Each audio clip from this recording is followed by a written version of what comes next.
Hello friends! In today's video, I'll be showing you how I turn this thrifted curtain into something fit for a queen. This is part 3 of my Dream Dark Academia Studio series. And if you haven't seen my previous videos, I'll have them linked up here for you. I had 3 main reasons for wanting this curtain. Firstly, my window frame is plain unattractive and doesn't really fit the royal, opulent vibe that I'm going for. Secondly, this kept happening.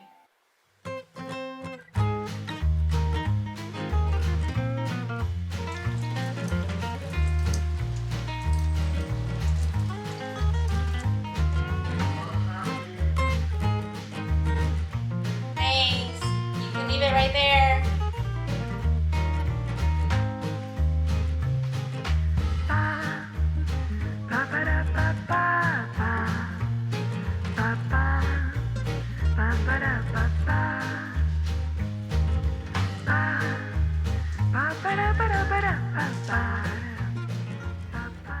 Has something like this ever happened to you? Obviously, privacy is a big factor. Thirdly, I don't have any other window in my room, so even though I wanted privacy, I still wanted to have some form of natural light come in. My goal with these curtains was to capture that magical feeling big, beautiful drapes create in a room. There's just nothing that feels more elegant and castle-like than lots and lots of fabric strung up on the walls. Once I started looking for concrete designs, I started noticing these fancy curtains everywhere, like in this music video and this fashion show. I feel like ridiculously fancy curtains are having a comeback. So if you're looking to make something similar, I really hope watching me make these curtains helps you out. I found a lot of inspiration from these M-Faye patterns. There were so many gorgeous designs to choose from. I ended up picking and choosing elements from several designs that I really liked and making my own design. If you prefer following a pattern, you can definitely just purchase the design you like and save yourself some time. Without further ado, let's do this!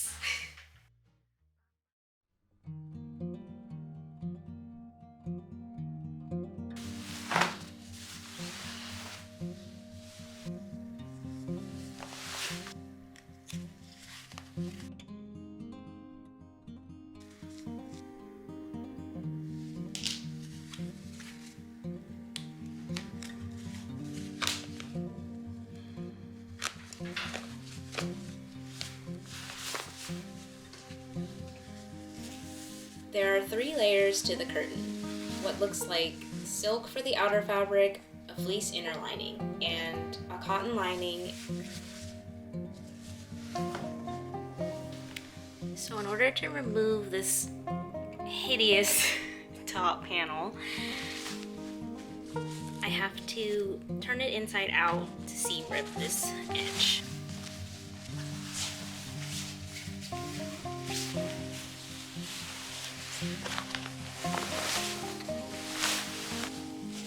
As you can see, there's like a stiffener on the inside. I think I might reattach that after I seam rip that panel off.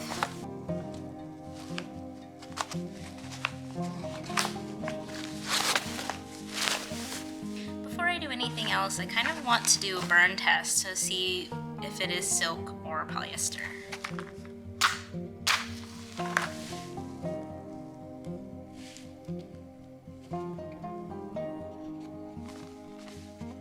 It's definitely a natural fiber because it burned into small ash beads and smells a little bit like burnt hair. So it's definitely silk. Yay! Since I only had one curtain from Goodwill, I divided the panel into 3 pieces, 2 for the sides and 1 for the top valance and jabot. The 2 side curtains were straightforward to make, pretty much the same way you'd make a pillowcase.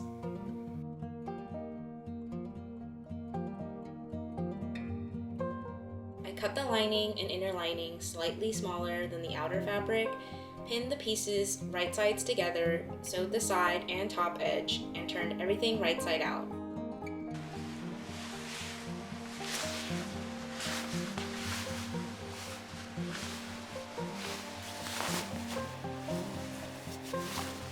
Since I used a thrifted curtain, the hem was already finished for me. So we're almost finished with the curtain. There's just a couple more things we need to do. I'm going to take this curtain buckram, which came with the thrifted curtain, and I'm going to stitch it back into the top of the gold panels. What this will do is keep the pleats really crisp, and when you hang the curtain on the rod, it'll look really neat and expensive. Pleating it is really simple, and I'll just show you really quickly what it looks like. So here is the top of my new curtain panel, and this is the buckram. I'm gonna cut it to size so it fits nice and snug at the top and stitch it into place. You can tell that it was originally pleated, but I'm gonna be changing the pleats a little bit just so that I get the right number, which I only want 3 pleats. And to do that,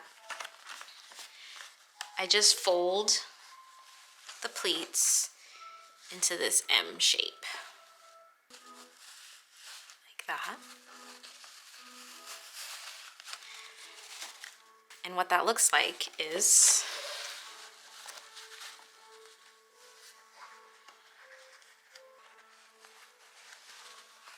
just like that. And it looks super crisp. Each pleat is 1 inch in depth, so you need 1, 2, 3, 4 inches to make 1 pleat.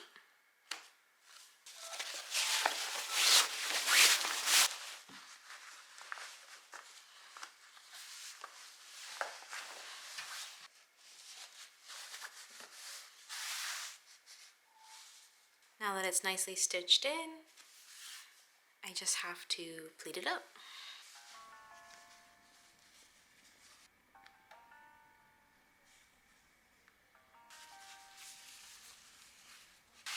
In order to keep the pleats in place, I need to tack them on the back side. I think instead of hand tacking it, I'm gonna try stitching through the edge of the M and seeing if that will work. Okay, that worked perfectly. I think the only thing I need to do is tack right at the bottom of the pleat just to tidy it up. So that's right here, here, and here.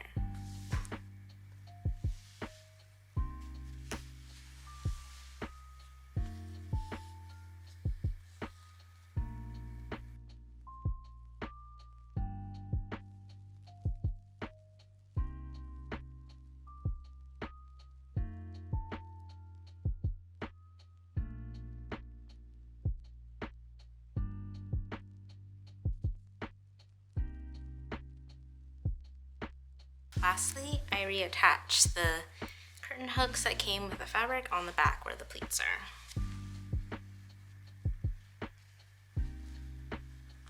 Now the curtain's ready to go on the rod.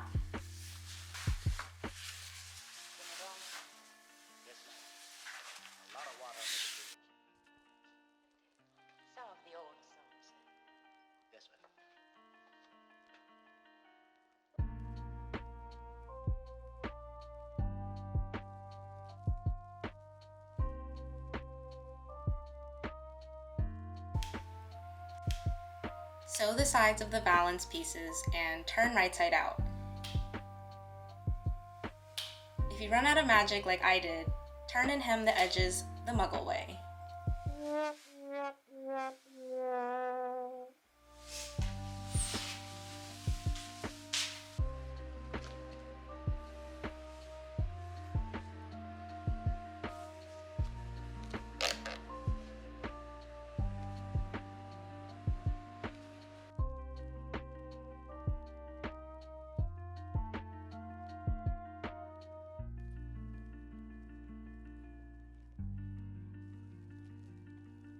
There's just one more part of the curtain that I'd like to make, and that are these flower rosettes. They're gonna look super cute at the top and cover up some of the hardware that needs to be hidden. I'm gonna start with this scrap lining fabric that I have, because this silk taffeta is kind of thin and doesn't have very much body. Next, you're gonna need a round object at about a diameter that is 2 times the size of your final rosette diameter. This bowl is 11.5 inches, and I'm aiming for about 5 to 6 inch diameter rosette.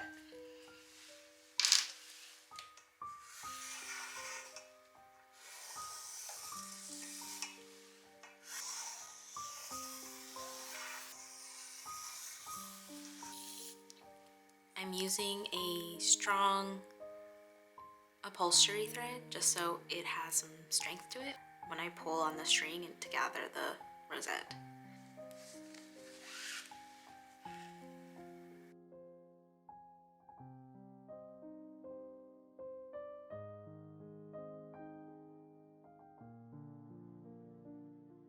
Now what you want to do is mark the center of the circle on both sides.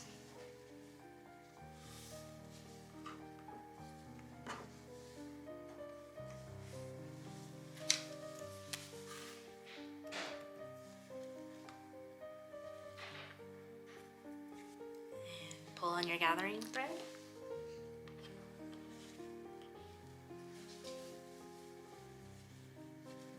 Before you tie it off, you want to just pinch it and pull it until the gathers look nice, and then I like to just tie my thread.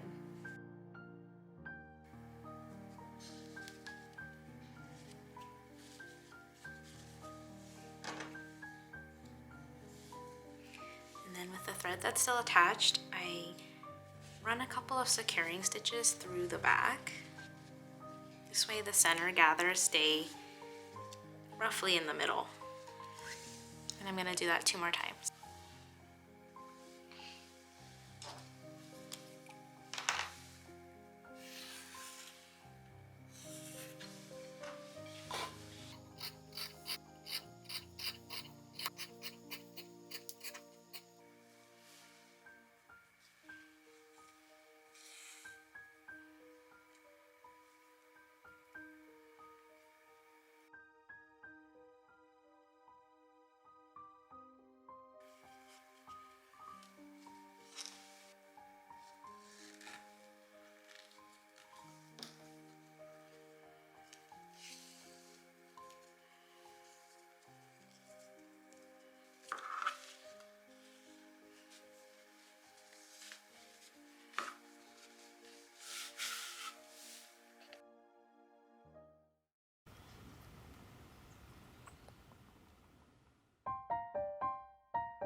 our privacy curtain, it's gonna be really simple to make. We're gonna finish the edges with a French seam. So what that means is the raw edges get trapped within the seam allowance. It might take just a little bit longer to do the French seams, but not only will it look nicer, it'll keep the frayed edges from becoming a tangled mess. So this is the top of the curtain edge. I'm gonna put an opening right here on one side to feed the rod through. And in order to have a clean opening, I'm gonna use the buttonhole setting on my machine.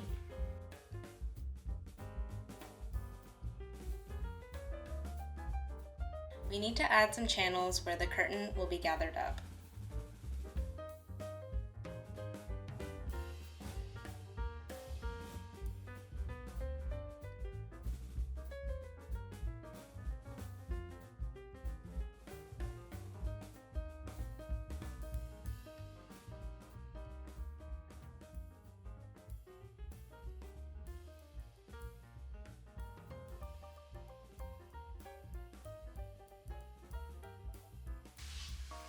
To finish off this edge, I'm going to stitch on this super cute lace that is too scratchy for clothing.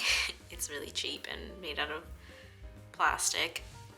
And I'm gonna stitch it on the selvage edge, being careful not to close off the channels that we still need to feed the ribbon through. And since it's the selvage edge, I'm not gonna bother hemming it. Why add extra work when no one's gonna see it? And it shouldn't fray, so it'll be fine.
Good morning, friends. It's the next day. We decided to call it quits last night when we realized that the top board was too low and we couldn't fit the curtain rod between it and the trim. So after some spicy words, we decided to just try again the next day, and here we are. We screwed in the top curtain rod and got the wooden valance to fit. And we only have one extra hole that is showing, but ignore that. I brought better screws, because we really shouldn't have been using these screws. That's what they always choose to do.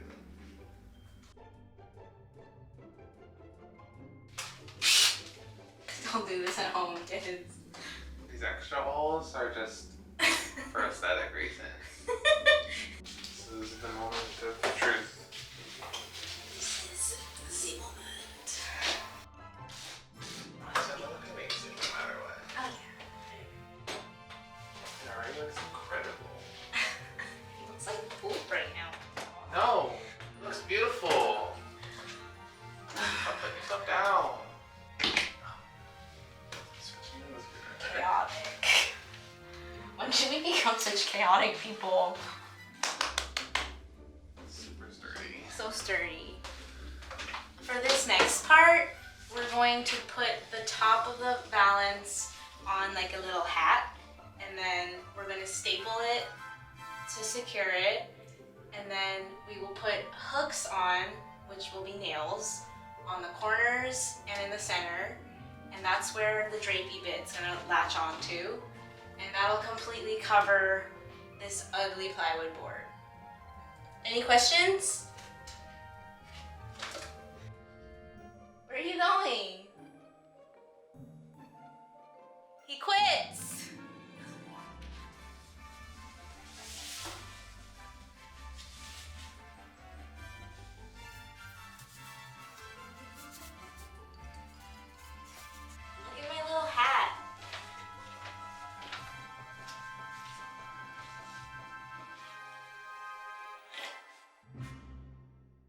realized that it would have been better to put the balance hat on before you put it to the wall. So if you're doing this, make sure you do that and don't do this.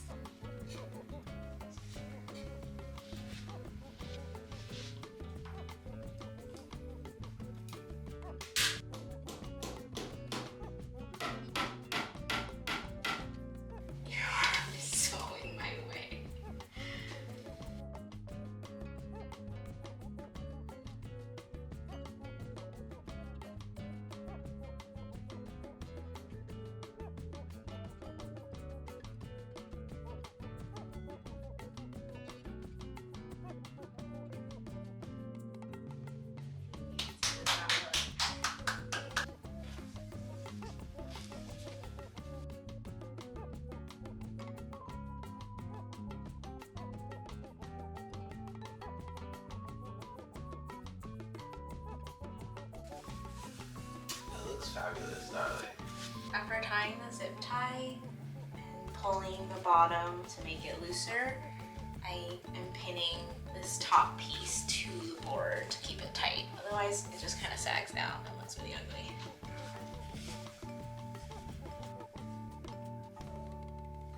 Wow, looks so good. Good job.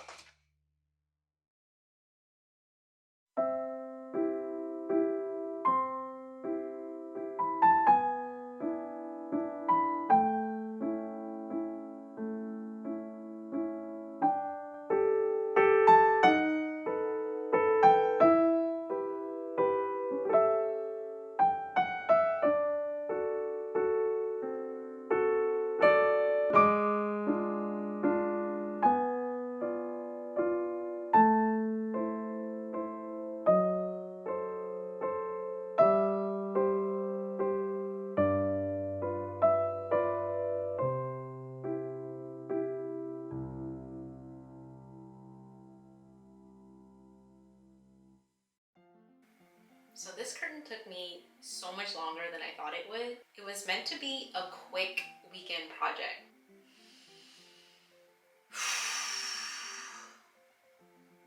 But so many things got in the way.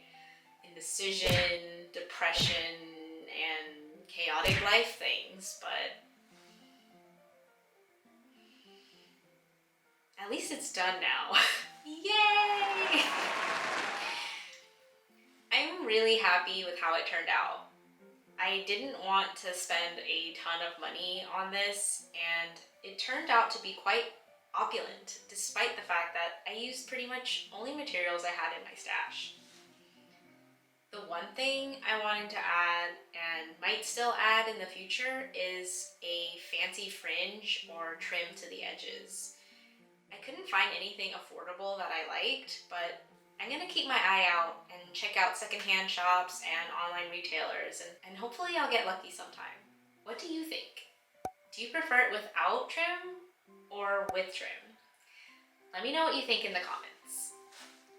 Thank you guys so much for watching. If you enjoy my room series, please hit the like button so that I know you'd like to see more, and subscribe to come along for the rest of the journey. Bye!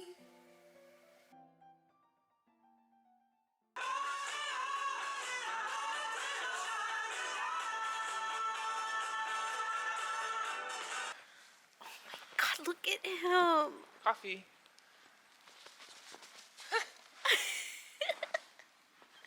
I feel like we shouldn't let them out for too long. They'll get sick. You'll catch your death out there. Snowing by the dog.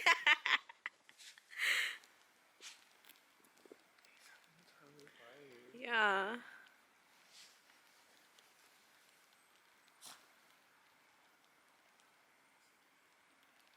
Oh my god. Inappropriate.